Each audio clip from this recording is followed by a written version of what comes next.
So before, I used to call my paintings 54A, meaning I painted it in 1954, and that's my first painting. No? 54B, that is the second painting in 1954. Yeah. But eventually, some people will tell me, I saw your 53C, but how does it look? So both of us will no longer remember it. No? So I started titling them again, all over again.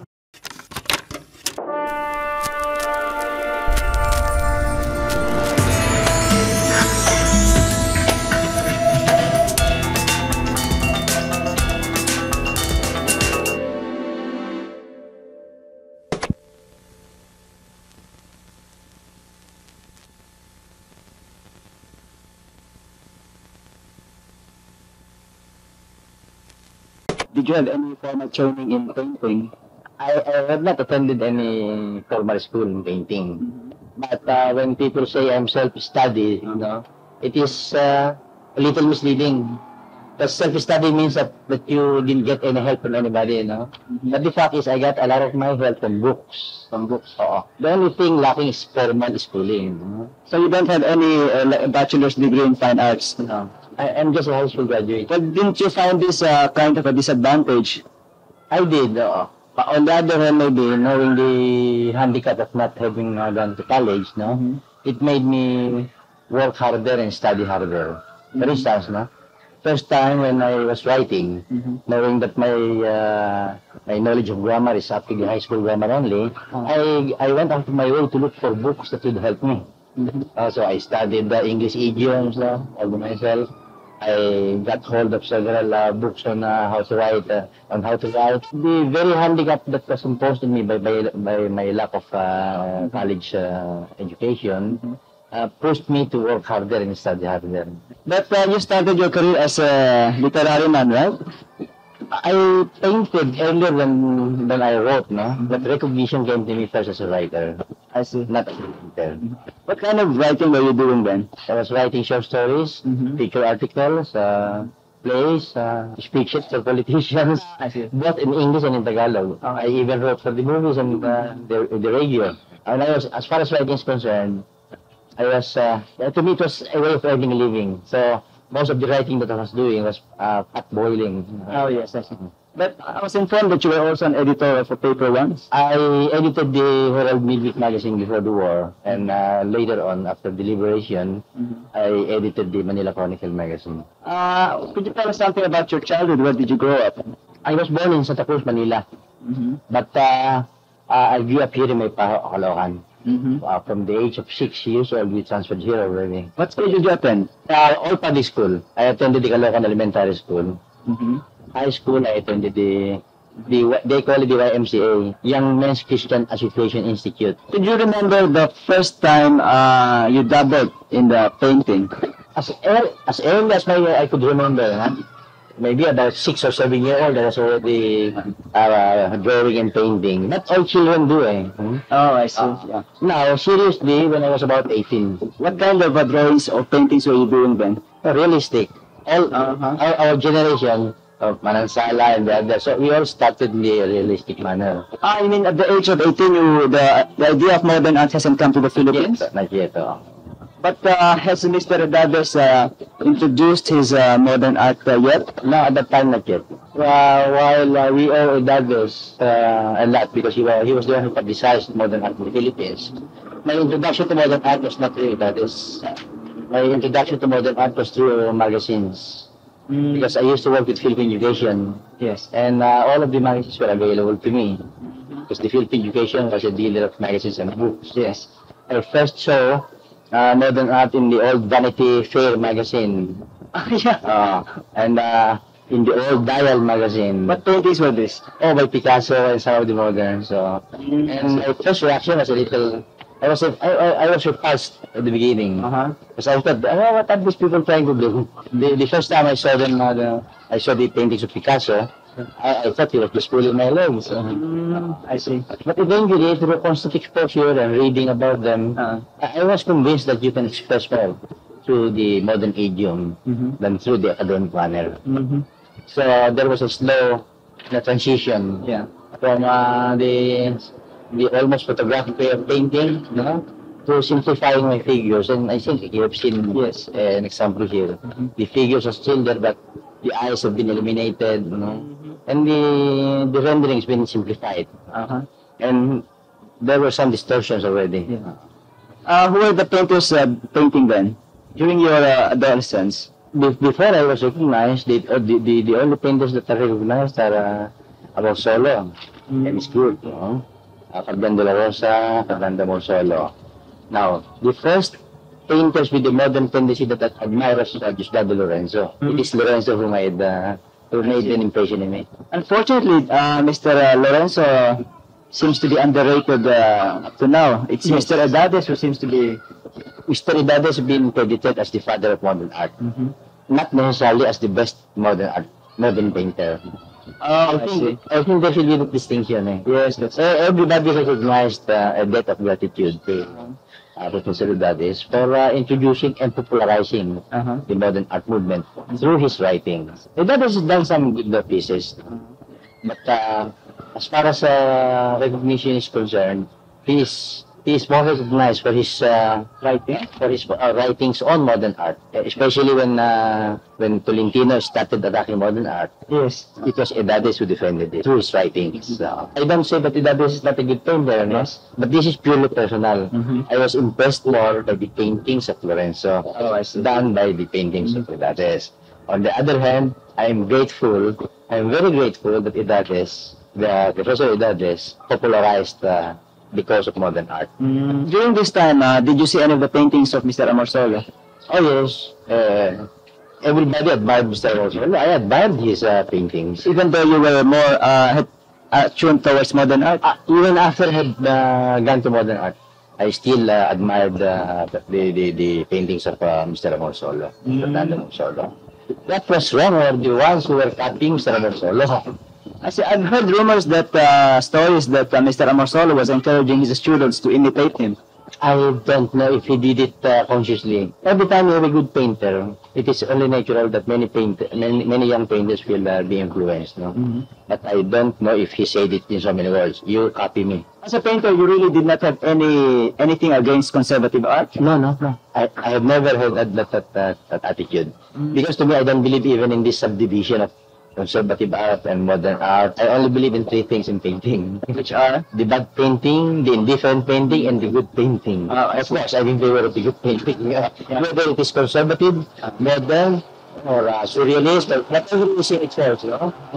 My judgment is this a good painting? Some of those who were in favor of modern art before, to them anything modern is good and anything conservative is bad. I don't think that is true. Because I've seen some very good conservative paintings, and I've seen some very bad modern paintings. I think that's a very healthy attitude. Would you remember the very first style you were doing in your early teens? How did you start it then? Were you doing the patches of colors then? No, all of us started as little Amorsolos, because all of us were under the influence of Fernando Amorsolo. Then eventually, as I started, as I was exposed more and more to modern art, through publications, because I have not gone abroad, no? I have not seen a single original modern painting before. And slowly, as I assimilate the tenets and theories of modern art, I started veering away from the realistic manner of painting. But it was a slow transition. It's not an abrupt jumping from conservative to total abstract. That was not the case. I see. It was a very slow evolution that I didn't even notice. Would you remember how old were you when you had your first one-man show? I was 45 years old. 45 years old? How was that? That was my first and only one-man show in the Philippine Art Gallery. The title of the show was 45. 45 paintings and drawings. Oh, I see. To celebrate my my 35th birthday anniversary. And after that, I never had any more one-man shows, except a retrospective exhibition organized by the Art Association of the Philippines. So, you mentioned that you held your first exhibition when you were 45 years old. Why so late? There are two reasons. First, there were no facilities for exhibition. If you want to exhibit, you have to put up your own. No? The only one that was exhibiting us was the UP. They have this so-called UP President's Cultural Committee. They were exhibiting even non-UP people. The UP and Padre Fabra. Those days. Second, We were not painting as many paintings as the young people are doing now. Because nobody buys paintings. We only paint occasionally, not as regularly. The way young painters do now. Yes, oo. Pure bands like Manansala, we continue painting, but not every day. What do you do with the paintings which are not bought? We kept in the house or give it away to friends. And some of those who were able to get some of our paintings are making money now. I saw one painting at the Gallery Blue 2 weeks ago, one of my old paintings. Yeah. It's being sold for 7,700. And I remember I just gave this painting away to a certain fellow. In those days, you have to give painting away. Otherwise, you will have no more space in the house. You will have nowhere to sleep. Yeah, that's true. Mr. Ocampo, let's go back to the younger years, no? Your literary years. What's this group you were involved in, the Veronicans? It's a group composed of 12 men writers and one woman writer. The lone woman writer is Estrella Alfon. The more prominent members are Francisco Arcellana, N.V.M. Gonzalez, Manuel Viray, Angel De Jesus, Ernesto Basa, Bienvenido Potenciano, Benjamin Alcantara, Narciso G. Reyes, and myself. It was, I forgot, Lazaro Espinosa, it was Lazaro Espinosa who gave us the name Saint Veronica's Press. Our ambition was to put up a small press, to publish the little magazine. And he says, as soon as we can afford it, the name of the press will be called Saint Veronica's Press, meaning the true impression, you know. The Veronica's impression of the face of Christ. On her veil? On her veil. Because while we never had the opportunity of establishing a press, we were able to publish surrealist magazines. One was Expression, but it's only one issue. The other thing is the story manuscripts, which I edited myself. And we called it Unedited, a group of unedited stories. And we had 3 issues of that. Then finally we had the Veronica itself, a printed magazine. And I was the only one earning, but all of them were students. I was the eldest, I think. We gather in my house every Sunday, and that's where we type the manuscript and mimeograph the stories and then bind them together. What was who were your favorite modern painters during your young years? My favorite until now is El Greco. What about El Greco that fascinates you? Every time I see El Greco painting, I melt in the knees. That's a beautiful reaction. So you really get affected by a beautiful painting. I see. And yet, you can hardly trace El Greco in my paintings, I think. Would you know what quality of El Greco that attracts you to him? The general painting. Maybe the soaring quality, because of his elongated figure. I see. Not his ability to paint. He's a very good painter. With your literary background, did this affect you painting in any way? It helped my painting very much. As a writer, you are conscious always of unity, coherence, and emphasis. Yes. And those are the very things that I imposed on my painting. I'd like to have unity, coherence, and emphasis in all my paintings. And if I had contributed anything in Philippine art, I think it's that attitude. Because in our group, with Manansala, Stella, Vic Otesa, Cesar Legaspi, and Tabuena, I have always imposed that to be able to paint, let us first try to paint a unified painting. Let us have a correct painting first.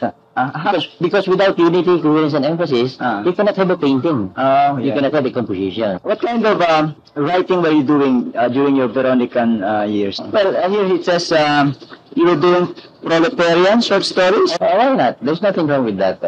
It is a championing of the cause of the laboring class who were then being exploited by the capitalists.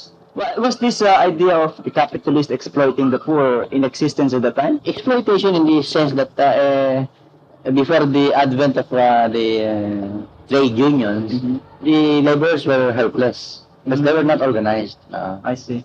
And I was in whatever condition and whatever place given to them, they have to get it or else leave the work. Yeah, that's true. This is the kind of the capitalist. If you don't like what I'm saying, you can leave. I see. But the laborers have nowhere to go, so they have to stay even under adverse conditions. I see. No, it is being corrected because of the trade unions. Mr. Ocampo, do you remember the first abstract paintings you were doing? How would you describe them? Were they in patches of colors like these ones? It started as forms, and I can show you some of my watercolor beginning. Okay. Mr. Ocampo, how do you start the painting? Do you have a preconceived design, a study? Mostly, yes. But sometimes, as I was saying, there is no one who knows how to do a painting. There is no one way of doing it. There are several ways of doing a painting. And then, to me, my way, more often than not, it is very well planned. I have several drawings first, study, and as long as I'm not satisfied, I don't transfer it on canvas. And the moment it's transferred on canvas, I have several studies in color, but not actual colors now. I just do my color studies with numbers. How do you mean numbers? I have my own system now of indicating my colors with numbers. So instead of making a study in actual color, Yes. I indicate my color studies with numbers only. And I don't know when this thing was started. It just evolved out of a need. How do you mean number? Number, let's say if you say 1, what it means blue. If you say No, my number 1 is no specific color. It is the first color of a specific painting. In other words, number 1 could be yellow in one painting. It could be a yellow-green in another painting. It could be a red-orange in another painting. In other words, it's the first color in a specific painting. It's not a definite color like in music. I see. 1 is do, but my number 1 is different colors according to a painting. Do you use straight from the tube? I mean pure? Yes. I seldom use linseed oil and to painting. All my colors are what you call mixed by me. It's my own. Some modern painters, they direct from the tube, they apply it on the canvas. Right. Pure colors, no? Yeah. I don't have a pure tube color. Before I put it on my canvas, it's already, I see. it's an account mixture. You used to start coloring your paintings with numbers? Actually, the title of a painting is not important. A painting is as good or as bad, regardless of what the title you give it. The only reason for why you title a painting for purpose of recording it. Yeah, cataloging. For cataloging. So before, I used to call my paintings 54A, meaning I painted it in 1954, and that's my first painting. 54B, that is the second painting in 1954. Yeah. But eventually, some people will tell me, I saw your 53C, but how does it look? So both of us will no longer remember it, no? So I started titling them again, all over again. So usually you put your titles afterwards. Some before, some afterwards. But as far as you're concerned, the title is insignificant. Isn't very significant. Whatever you call it, just like in music, you call it study 1, study 2, study 3, diba? Etude, Yeah, that's true. opus, so and so on. Yeah, that's. Were you ever preoccupied with Freudian symbols? Not consciously. They always say they see Freudian symbols in my paintings, no? Not consciously. Not consciously.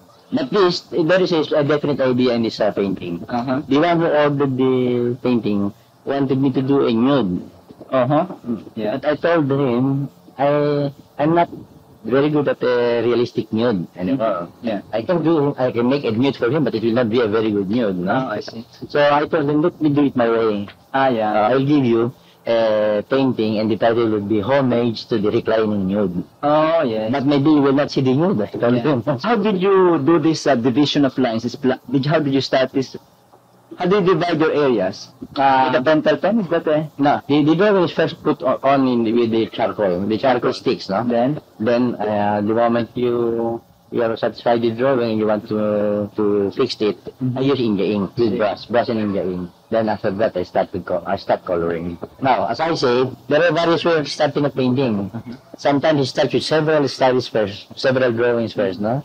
Sometimes it starts with just the blank canvas. You start staring at the canvas, and then you start seeing forms, imagining maybe forms in there, and then you start following it. I see. Another one is you have a pattern that you keep repeating. This, for instance, was done in the pattern method. I have the first pattern, and I just reverse that here.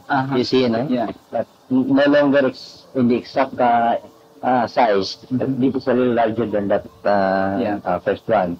Then this one I repeated there, number 3. A repetition A of repetition of forms. and then you distribute it among the areas. But it is not a perfect repetition. Yeah. It is repetition with variation. I see. I see.